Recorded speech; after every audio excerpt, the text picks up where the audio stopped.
1700 के आसपास भारत दुनिया की जीडीपी का 23% हिस्सा देता था और आज के समय में सिर्फ 6.5%। इतना बड़ा अंतर कैसे आया? टेक्सटाइल, स्पाइसेस, हैंडीक्राफ्ट्स, एग्रीकल्चर, सब कुछ दुनिया में एक्सपोर्ट होता था भारत के द्वारा। लोग यहाँ सोना, चांदी, कपड़ा, मसाले लेने आते थे, लेकिन एक छोटी सी ईस्ट इंडिया ट्रेडिंग कंपनी ने हम पर राज कर लिया। आखिर ये सब स्टार्ट कैसे हुआ? आने वाले कुछ मिनटों में हम इसी हिस्ट्री को समझेंगे, जहाँ से ब्रिटिशियर का भारत में कदम रखना स्टार्ट हुआ। लेकिन दोस्तों, आगे बढ़ने से पहले ये समझना जरूरी है, ये लोग हमारे देश में एंटर कैसे हुए, और इसके लिए हमें शुरू से समझना होगा, तो वीडियो को एंड तक जरूर देखें।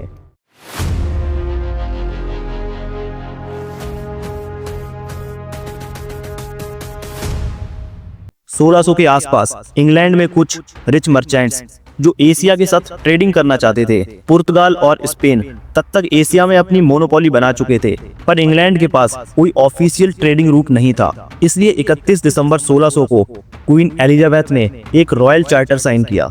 ये रॉयल चार्टर एक तरह का लाइसेंस था जो the governor and company of merchant of London trading into east Indies को मिलता था। यही बाद में ब्रिटिश ईस्ट इंडिया कंपनी बनी। इस कंपनी के फाउंडर मेंबर्स में 200 से ज्यादा वेल्दी मर्चेंट्स और इन्वेस्टर्स थे। सबने अपना पैसा मिलाकर एक जॉइंट स्टॉक कंपनी बनाई और इस कंपनी का मेन मोटिव था मसालों की ट्रेडिंग करना। उस समय गवर्नर बनाए गए सर थॉमस स्मैथे, जो एक एक्सपीरियंस्ड ट्रेडर थे। बोर्ड ऑफ डायरेक्टर्स में इन्फ्लुएंशियल बिजनेसमैन, एमपीज और रॉयल फैमिली से कनेक्टेड लोग थे। इसका मतलब कंपनी एकदम पॉलिटिकली बैक थी, जिसमें इन्वेस्टर्स पैसा लगाते थे और प्रॉफिट शेयर करते थे। 1608 में पहली बार ब्रिटिश सूरत पोर्ट पर आए और मुगल एम्परर जहांगीर से ट्रेडिंग की परमिशन मांगी।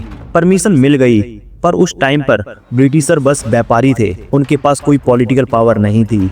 उन्होंने सूरत, मद्रास, बॉम्बे और कलकत्ता में अपने ट्रेडिंग पोस्ट्स बनाए। 1707 में मुगल एम्परर औरंगजेब की डेथ हुई और मुगल एम्पायर का पतन शुरू हो गया। अलग अलग जगह रीजनल पावर्स, मराठास, निजाम्स, नवाब्स, राजपूत्स आपस में लड़ रहे थे। ये भारत की सबसे बड़ी वीकनेस थी, जिसका फायदा ब्रिटिशर्स ने उठाया।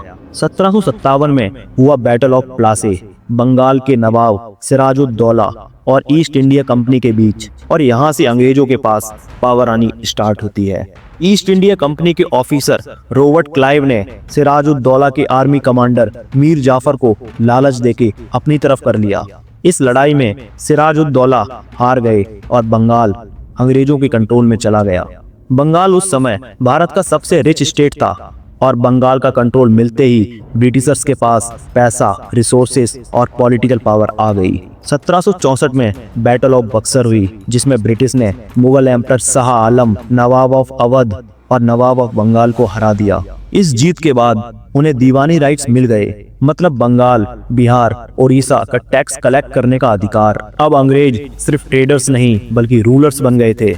अगले 100 साल में ब्रिटिश ने सब्सिडरी अलायंस और डॉक्ट्राइन ऑफ लैप्स जैसे रूल बनाकर पूरे भारत पर कंट्रोल कर लिया।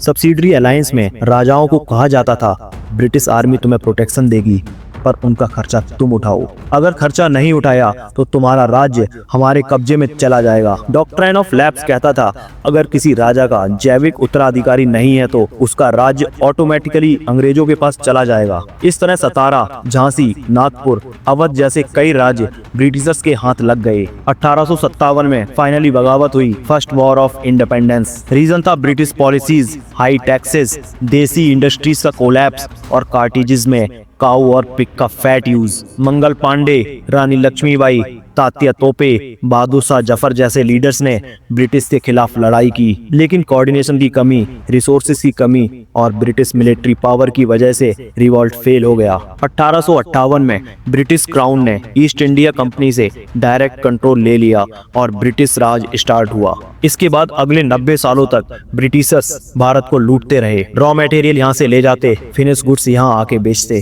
टेक्सटाइल इंडस्ट्री जो सूरत, ढाका और मुर्शिदाबाद में चलती थी, उनकी बुरी हालत कर दी। 1700 में भारत का ग्लोबल जीडीपी शेयर 23% था, जो 1947 में 4% से भी कम रह गया। ब्रिटिश ने अपनी पावर बनाए रखने के लिए डिवाइड एंड रूल का फॉर्मूला यूज किया। हिंदूज और मुस्लिम्स के बीच दरार डाली, कास्ट डिवीजन को और गहरा किया। Railway, postal system, English education system सब इसलिए बनाए गए कि रिसोर्सेज का एक्सप्लॉयटेशन और गवर्नेंस का कंट्रोल आसान हो। 1940 में फ्रीडम मूवमेंट अपनी पीक पर था। गांधी जी का non violence movement, Bhagat Singh का सैक्रिफाइस, सब मिलकर आजादी की वेव क्रिएट कर रहे थे। वर्ल्ड वॉर 2 के बाद ब्रिटेन फाइनेंशियली वीक हो गया और फाइनली 15 अगस्त 1947 को भारत आजाद हुआ। लेकिन आजादी के साथ पार्टीशन का दर्द भी मिला, जिसमें लाखों लोग मारे गए और करोड़ों लोग अपने घर छोड़ने पर मजबूर हुए। दोस्तों, ब्रिटिश का टेक ओवर एक दिन में नहीं हुआ। ये 200 साल का प्रोसेस था, जो शुरू हुआ व्यापारी के रूप में और खत्म हुआ एक एम्पायर के रूप में।